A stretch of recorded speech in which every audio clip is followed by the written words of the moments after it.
Hello everyone. In this lesson we're going to begin chapter 3 on introducing probability. So in 3.1 we will specifically be focusing on introducing definitions and concepts of probability. If we look at probability theory, it can be used to measure and predict what's likely to happen.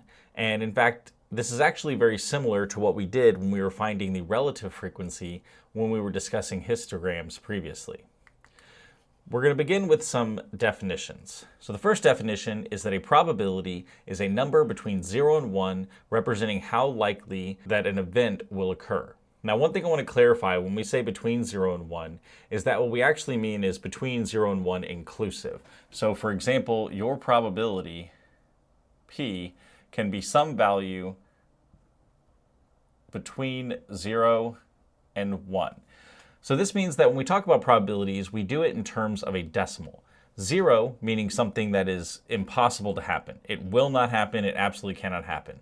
1 being something that will absolutely happen. It's 100% guaranteed. So you can almost think of these as a percentage if you were to move the decimal place over 2. The closer your probability is to 0, the less likely it is to occur. The closer your probability is to 1, the more likely it is to occur. And of course, if it's in the middle, that means that something could go either way. A random experiment is an experiment whose outcome is not known until it is observed. So take, for example, if we're rolling a die, we may know what the possible outcomes are. We know that if we roll a 6-sided die, the outcomes are 1, 2, 3, 4, 5, or 6. But the random variable might be the outcome if I roll that die. So we know what could happen, but we don't know what actually happens until we roll that die. So when we talk about a random experiment or a random variable, this is actually what we're referencing. We're referencing the outcome that would be if we were to run the experiment. We generally will know the outcomes that are possible, but not the actual outcomes themselves. The next definition is the sample space. So the sample space is written with capital S, and this is just representative of all possible outcomes. So we do S equals and then curly bracket. And then within that, you put all of the possible outcomes. So I'm going to use the rolling a 6-sided die as an example. Your sample space would be S equals curly bracket 1, 2, 3, 4, 5, 6, and then end curly bracket. So notice we do not use parentheses or anything like that. This is because these are actually what are called a set. So a set, we usually will use a capital letter to represent the set, and then within the curly brackets are the possible outcomes.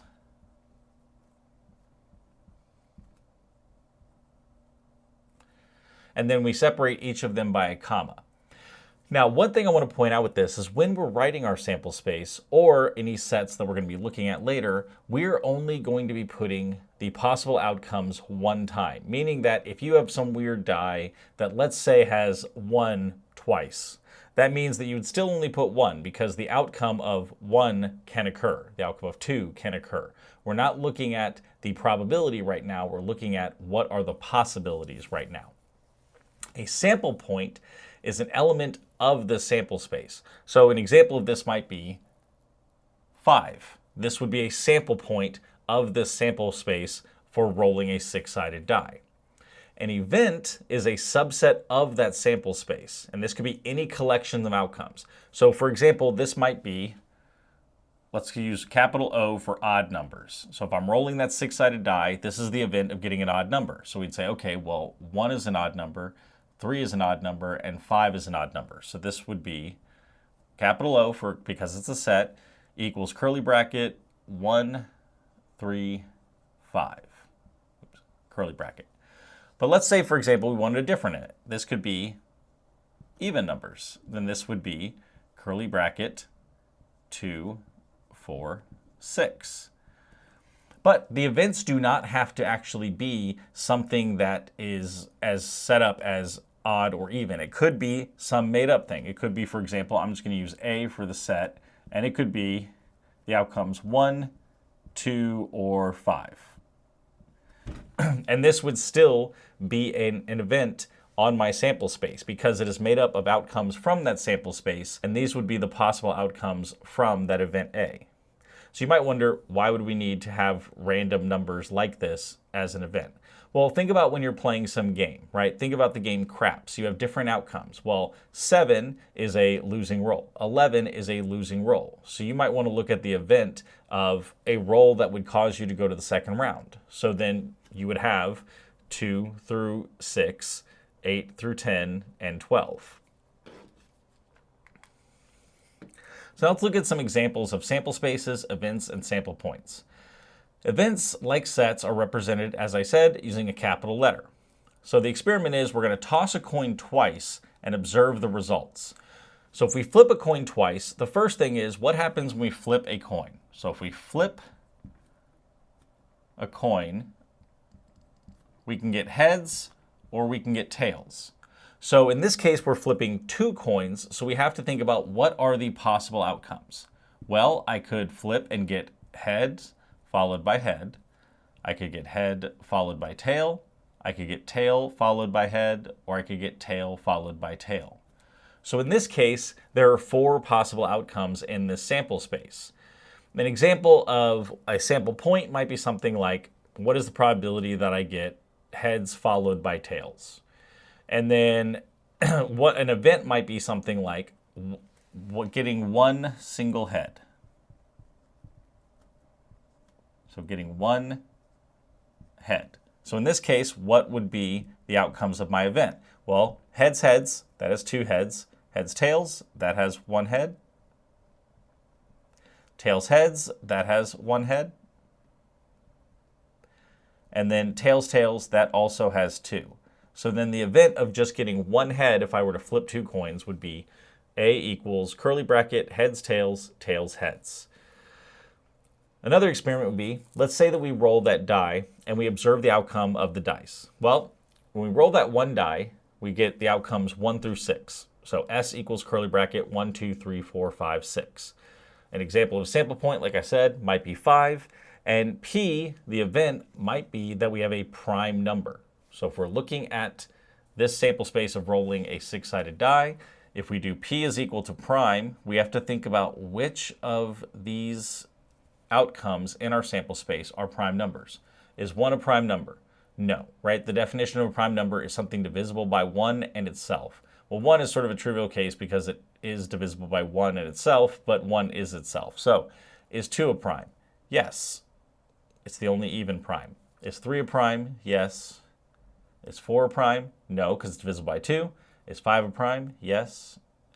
And then is 6 a prime? No, because it's divisible by 2 and 3. So in this case, if our sample space, or our event rather, was P equals, and it's a prime number, it would be 2, 3, and 5. Now we're going to look at some of our counting techniques. The first one is the multiplication rule of counting. So suppose you have k sets of elements, where there's n1 in the first set, there's n2 possible outcomes in the second set, there's n3 possible outcomes in the third set, up to n sub k for the number of outcomes in the kth set. And we want to form a sample of k elements where we're going to select 1 outcome from each element. Then your number of possible outcomes will be equal to, I'm just going to use n for total outcomes, will be equal to n1 times n2 times n3 times ... up to n sub k. Now, what does this mean? Well, this means something like, let's say we're flipping coins. Well, in this case, how many outcomes are there for every coin flip? Well, in the first one, there's 2 outcomes. And if I flip 2 coins, then there would be a second coin. So this is sort of like coin 1. This is coin 2. This is coin 3. And this would be coin K. And then each of these will have 2 possible outcomes. So going back to our prior example where we flipped 2 coins, well, if we did our counting principle, this would mean we have 2 times 2 equals 4 possible outcomes. And we did. We had heads, heads, heads, tails, tails, heads, tails, tails. So if we take this a step further, what about if I were to flip 3 coins? Well, in this case, if I flip 3 coins,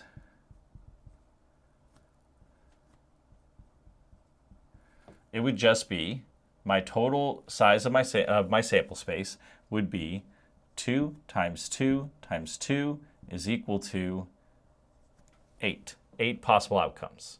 And let's try it out. Let's write it down.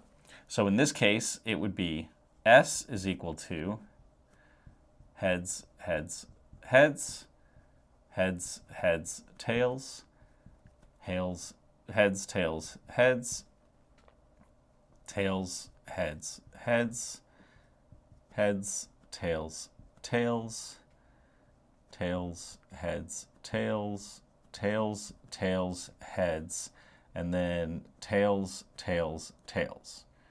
And so we count them. 1, 2, 3, 4, 5, 6, 7, 8.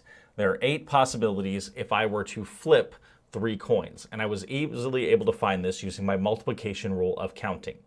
Now, one thing I actually want to point out is if all of the events have the same number of outcomes, you can actually write it as the number of outcomes to the k power, right? So if we were flipping 5 coins, let's say, well, each coin has 2 possible outcomes.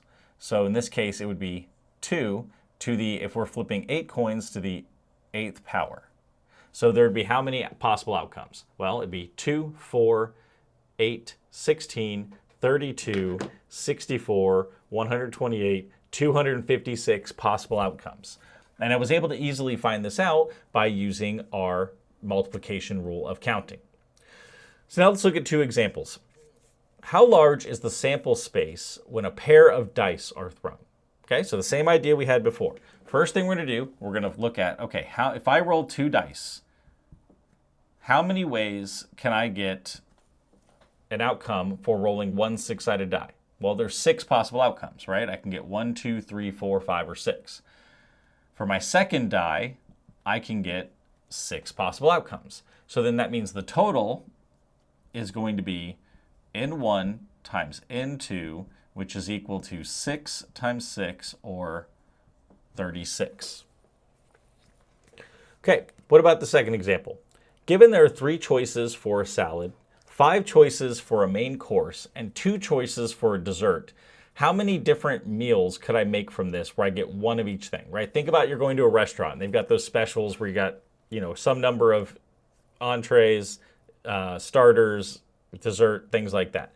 So in this case, we had 3 salads we could choose from. We had 5 meals, main courses we could pick, and we had 2 desserts. So we would just do 3 times 5 times 2, or 30 ways that we could create this meal, picking 1 from each category. And I just wanted to point this out also because when I previously showed you that you could take how many outcomes there are to the power, this is only for when all of your individual events within that event are, or rather sub-events, are the same number of outcomes. If you have different numbers of outcomes, you would then just need to multiply the number of outcomes from each event. Okay, let's look at a couple more examples. How many different 3-course meals can be selected from 2 salads, 6 main dishes, and 4 desserts? So same thing we just did in the last one. It'd be 2 times 6 times 4, which would be 2 times 6 is 12, 12 times 4 is 48. How many ways can we arrange 5 books on a book rack? Okay, so now this one is going to be a little bit different because this one we actually have to think of it almost like it's in stages. So let me clean this up and then we will do that example together. In this example, we have 5 books we're putting onto a bookshelf. So think of it on your bookshelf like you have 5 places for you to put a book. And I have 5 books. So I'm going to be placing each of them on the bookshelf. So when I have my book stack of 5 books, how many books do I have to choose from for that first spot? In this case, there's 5 books, so this would be 5. Now, I've put a book on that bookshelf. So then in my second selection, how many books do I have to choose from? Well, now I've got 4 books to choose from. I put 2 books on the shelf. How many do I have left to choose from? I have 3, 2, 1, which would give me a total of 5 times 4 times 3 times 2 times 1 ways that I could put these books on the shelf, or 120 possible ways that I could arrange these 5 books on the shelf. So in this case, it might look like a different problem, and later on we'll talk more about this. This is actually called a factorial, but it's actually the same sort of problem. It's just that you have to kind of think is each step of your event. I had 5 books, 4 books, 3 books, 2 books, 1 book. It almost be the same as if I had a book of 5 books, a stack of 4 books, a stack of 3 books, 2 books, and 1 book, and I was choosing one from each. It's the same concept though. And that's how the multiplication rule of counting works, is that if you want to know how many possible outcomes there are from some k number of events where you're selecting one, you just figure out how many outcomes there are in each event, and you multiply them by each other. Okay, next question.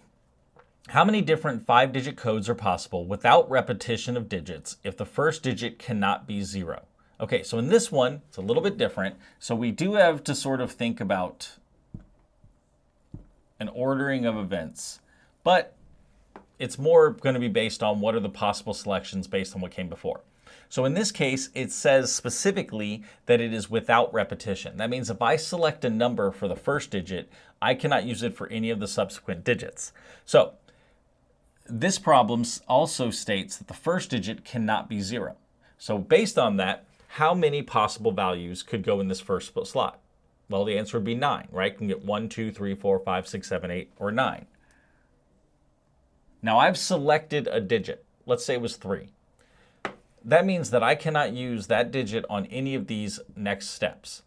But I also have to consider that I couldn't use 0 on the first step, but now 0 is available to me. So that means on the second step, I have 9 possible outcomes. So now I've used up 2 of my possible 10 outcomes. If you think about 0 through 9, that's 10. That means the next one I have 8. Then I've got 3 that I've used, and I've got 7. I've got 4 that I've used, and I've got 6. This would give me a total of 27,216 possible 5-digit codes that I could do with these restrictions. The next problem asks how many are available with the same restriction of not having 0 for the first if we allow repetition. So in this case, again, we're going to have the first digit, the second digit, the third digit, the fourth digit, and the fifth digit. Again, the first one, I have all possible numbers available to me except 0, meaning I have a total of 9 that I can use. Now, whatever number I chose for this, I can actually use on the next digits. But now the 0 is available. So this means that this would be 10 possibilities. This one, I can use any digit again, 0 through 9, which means that I get 9 times 10 times 10 times 10 times 10. And it's only because I had that restriction on the first one where it couldn't be my 0. But these could all be 0. For example, this could be 3 and then followed by 0, 0, 0, 0, or 3, 3, 3, 3, 3, or 3, 1, 2, 5, 6. It could be any digits because we allow repetition in this one. The only restriction was that the first one could not be 0. So this would give us a total of 90,000 possible codes that we could get from this.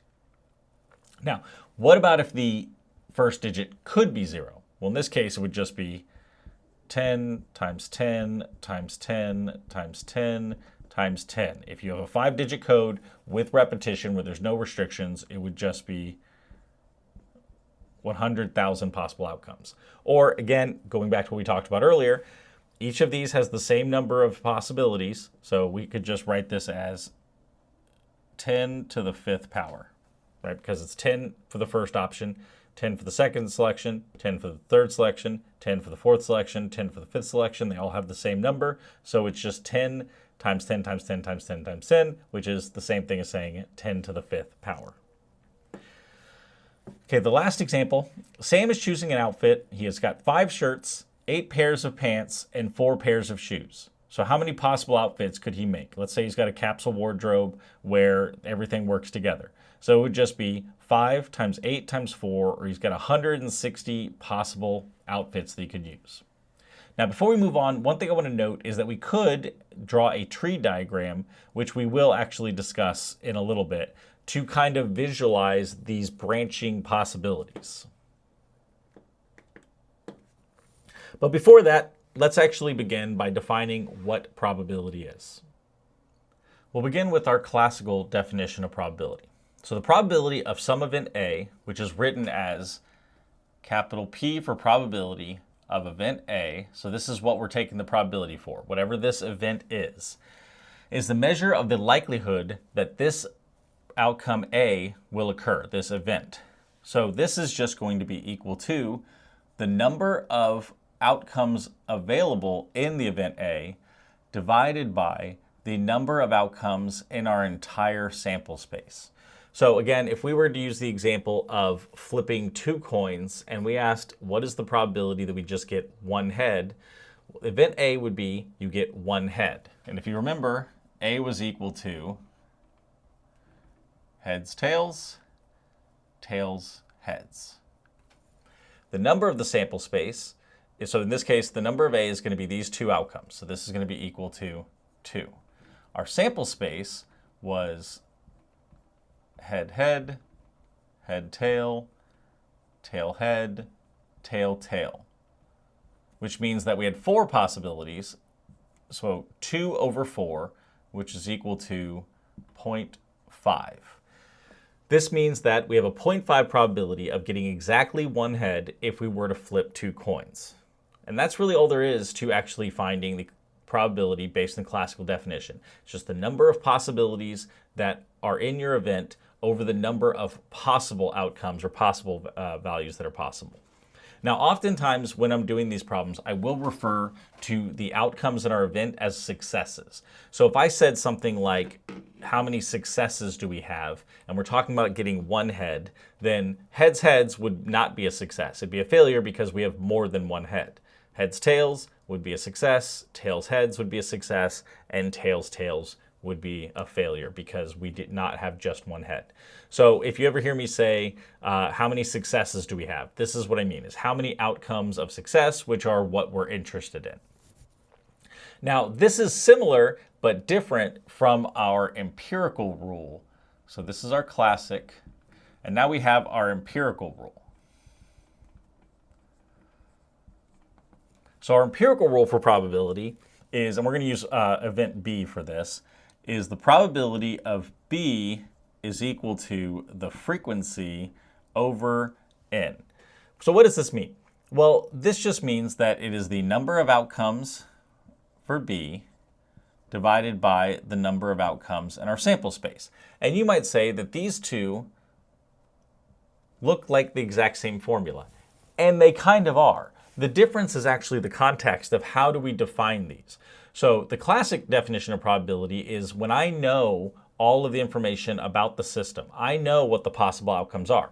I know how many outcomes are in my event space. I can figure out this probability, this sort of theoretical probability. The empirical rule is based on real data. So an example of this might be, let's say that I'm flipping a coin 10 times, and I do this 1,000 times, and I record how many heads I get.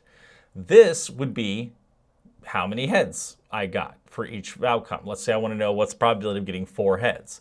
This would be how many of those outcomes did have 4 heads. This would be out of the total number of times that I ran this trial. So this empirical probability is based on the real data. And this is very important because these are going to diverge. This is that ideal world of, if I flip a coin, I know that I have a 50-50 chance of getting heads. This one says, okay, I went and flipped a coin 20 times. What happened? And what's my probability based on this coin? And you might think, okay, they diverge, so maybe this means I have a weighted coin. And it is a possibility, but it actually leads into our next definition, which is the law of large numbers. So when we repeatedly conduct the same experiment, the empirical probability will actually begin to approach your classic probability. And this is actually how casinos make money. Because when you're playing a card game or some dice game or something like that at the casino, we and they know exactly what the probability is of any given outcome based on our classic probability. But in the short term, you may win or you may lose. But the thing is that given enough time, this empirical probability, so the empirical probability will begin to approach the classic probability. Meaning that as long as they've set the rules of the game so that they will have an edge, given enough repetitions of this experiment, or in the casino's case, games, it will approach the classic probability, and then they can actually determine how much money they should make off of so many games. Now, when we talk about as this value gets large, we're talking, of course, as n approaches infinity. Now, depending on what you're actually doing, the number of outcomes might be smaller, right? So, for example, if I flip 10 coins, chances are it's going to deviate quite a bit from the classic definition of probability. If I flip 100 coins, probably closer. If I flip 1,000 coins, 10,000, a million, what's happening is that it should approach this classic probability. And I'll actually show you an example of that in another thing.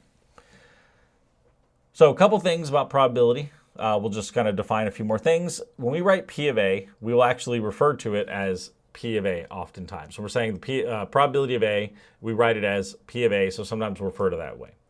Our probability of A, as we discussed earlier, is going to be some value between 0 and 1 inclusive. And 0, again, means something cannot happen. So if, for example, I'm rolling a die and I have a 6-sided die, someone might say, what's the probability that I get a 10? Well, 10's not on a 6-sided die. That's an impossible event, so therefore it definitely can't happen. If I'm rolling that same 6-sided die and someone says, what's the probability I get a value that's less than 10? Well, every one of those numbers is less than 10, so it most definitely will happen. So oftentimes we will have certain words we use to define how close it is to either 0 or 1. So probability of an event between 0 and 1 inclusive, where an impossible event has a probability of 0. So if an event is considered impossible, it has a probability of 0. An event that is certain would be an event of 1. It's definitely going to happen. And then we'll have things like likely, which means that it's closer to 1, or unlikely means that it's, from the center, it's closer to 0. Now, there's no hard definition, but generally we'll use words to kind of, specify. Like, okay, it's likely to get ahead. It's highly likely. It's certain. These are all ways of saying, like, it's above 0.5, it's getting closer to 1, it is 1. Similarly, it's unlikely, it's very unlikely, it's impossible. Okay, so now let's talk about our 3 main principles of probability. So the first is that the probability of our sample space is equal to 1. This means that if I were to take all of the possible outcomes, the probability of that occurring is 1, which makes sense if you think about the definition of probability.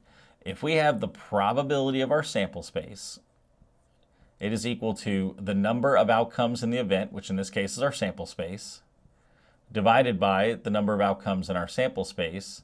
This will always just be equal to 1. So this is actually going to be very important because we're going to talk more about this a lot later on. The second thing is the probability of an event ranges between 0 and 1, including our endpoints. We already talked about this. It's 0 to 1 inclusive of 1. And then the last one we're going to come back to at a later point to talk more in depth, but what it says is that if E1, E2 through En are mutually exclusive events, which in union form a sample space S, then the probability of E1 union E2 union through En is equal to the probability of E1 plus the probability of E2 plus the probability up to probability of En equals to 1. Now, we'll talk more about this later with the mutually exclusive union and stuff like that, but I just wanted to point out this definition, and again, we will come back to it once I've defined all these terms. Okay, so let's do a couple examples. In this example, we want to let the sample space S be equal to curly bracket 1, 2, 3, 4, 5, 6, 7, 8, 9, and 10. The first question asks, we want to compute the probability of E equals curly bracket 1, 2, 3. So when we're finding this probability, we want the probability of event E, which is going to be equal to the number of outcomes in E over the number of outcomes in our sample space S. So if we count our numbers, we have 1, 2, 3, 4, 5, 6, 7, 8, 9, 10 possibilities in our sample space. We have 1, 2, 3 in our event space. So this would give us a probability of 3 over 10, which is equal to 3. The second problem asks us to compute the probability of x. The event x is an even number. So it's an even number, which means that it would be from our sample space 2, 4, 6, 8, and 10.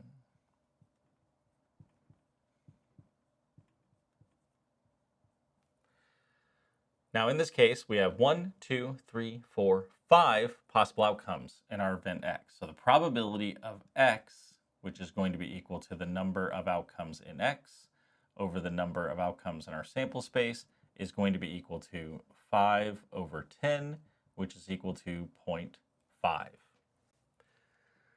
The next question is, compute the probability of event q, which means that the outcome is a multiple of 12. So q is a multiple of 12. So if we look at our sample space, which of these outcomes are a multiple of 12? And the answer is nothing. It is the empty set, which is a set with nothing in it. So if you want to represent an empty set, there's two ways you can actually do it. It can be open curly bracket, nothing inside, and then close curly bracket, or you also could use this symbol. It's like a 0 with a slash through it. This is called the empty set. So the probability of this event occurring, probability of q, is equal to the number of outcomes in q over the number of outcomes in our sample space. Well, if we count the number of outcomes in q, there's nothing in q. So we have 0 outcomes in q out of 10 possible outcomes for our sample space, which gives us a probability of 0. Now, this is actually really important because I really want you to kind of focus on the fact that q, the set, is equal to the empty set. It is the set with nothing in it. The probability of q will always be a number, meaning that it is 0. The probability of this event happening is 0. But the event itself is the empty set. And this is one thing a lot of people get thrown off by, which is actually why I would suggest when doing probability, especially if you're one of those people who writes a 0 and puts slash through it, don't do it for this. Because if, for example, if you were doing this class in person, this is something we do count off for. The empty set means that it is an event with nothing in it. 0 is the probability of the event. It cannot happen. It is an impossible event. Okay, so we're going to stop here for now, and then I will make a new video to continue on with the rest of this introduction to probability. Thank you for watching. To continue learning, click the linked video here for the next lesson. If there's a topic you'd like me to cover, let me know in the comments. Don't forget to subscribe, and I'll see you in the next video.